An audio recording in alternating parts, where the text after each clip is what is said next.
Just think about it.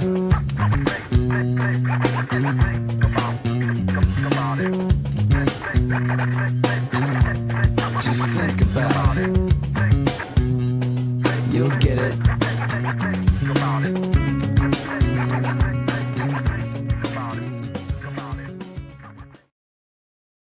In the election of 1860, Abraham Lincoln said the question was whether this nation could exist, half slave or half free. In the election of 1960, and with the world around us, the question is whether the world will exist, half slave or half free, whether it will move in the direction of freedom, in the direction of the road that we are taking, or whether it will move in the direction of slavery. I think it will depend in great measure upon what we do here in the United States, that we build, on the kind of strength that we maintain.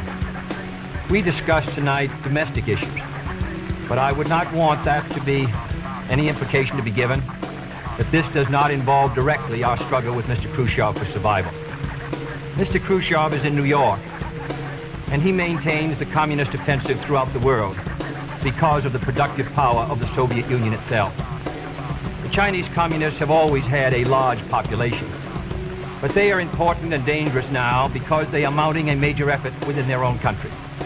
The kind of country we have here, the kind of society we have, the kind of strength we build in the United States will be the defense of freedom.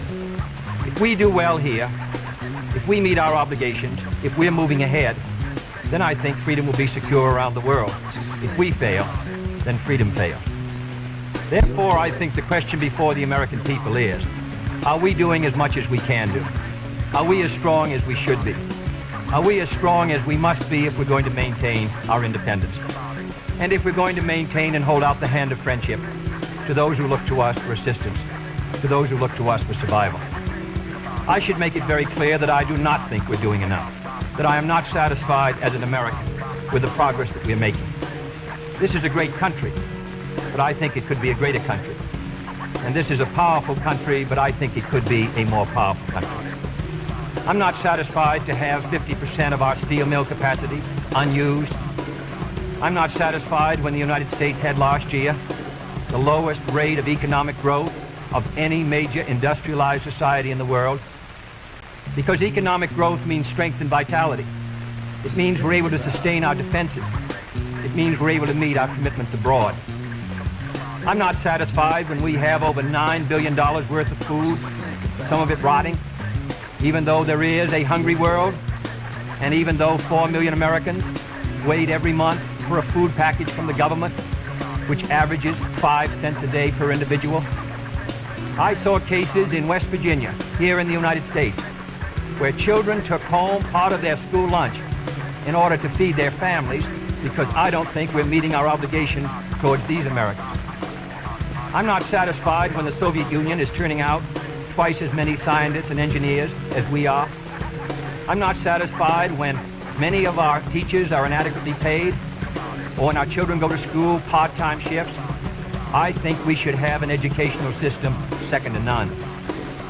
I'm not satisfied when I see men like Jimmy Hoffa in charge of the largest union in the United States, still free. I'm not satisfied when we are failing to develop the natural resources of the United States to the fullest. Here in the United States, which developed the Tennessee Valley and which built the Grand Coulee and the other dams in the northwest United States, at the present rate of hydropower production, and that is the hallmark of an industrialized society, the Soviet Union by 1975 will be producing more power than we are.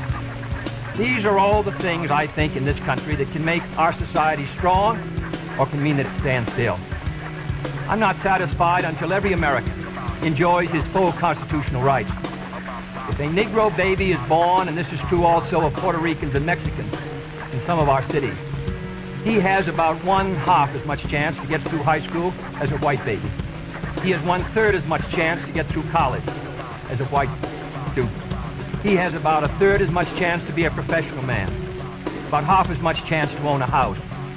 He has about 4 times as much chance that he'll be out of work in his life as the white baby. I think we can do better. I don't want the talents of any American to go to waste. I know that there are those who say that we want to turn everything over to the government. I don't at all. I want the individuals to meet their responsibilities. And I want the states to meet their responsibilities. But I think there is also a national responsibility. The argument has been used against every piece of social legislation in the last 25 years. The people of the United States individually could not have developed the Tennessee Valley. Collectively, they could have. A cotton farmer in Georgia, or a peanut farmer, or a dairy farmer in Wisconsin or Minnesota, he cannot protect himself against the forces of supply and demand in the marketplace, but working together in effective governmental programs, he can do so. 17 million Americans who live over 65 on an average Social Security check of about $78 a month. They're not able to sustain themselves individually, but they can sustain themselves through the Social Security system. I don't believe in big government, but I believe in effective governmental action. And I think that's the only way that the United States is going to maintain its freedom. It's the only way that we're going to move ahead. I think we can do a better job. I think we're going to have to do a better job if we are going to meet the responsibilities which time and events have placed upon us. We cannot turn the job over to anyone else. If the United States fails, then the whole cause of freedom fails. And I think it depends in great measure on what we do here in this country. The reason Franklin Roosevelt was a good neighbor in Latin America was because he was a good neighbor in the United States. Because they felt that the American society was moving again. I want us to recapture that image. I want people in Latin America and Africa and Asia to start to look to America, to see how we're doing things, to wonder what the President of the United States is doing, and not to look at Khrushchev or look at the Chinese communists. That is the obligation upon our generation. In 1933, Franklin Roosevelt said in his inaugural that this generation of Americans has a rendezvous with destiny. I think our generation of Americans has the same rendezvous. The question now is, can freedom be maintained under the most severe attack it has ever known? I think it can be. And I think in the final analysis, it depends upon what we do here. I think it's time America started moving again.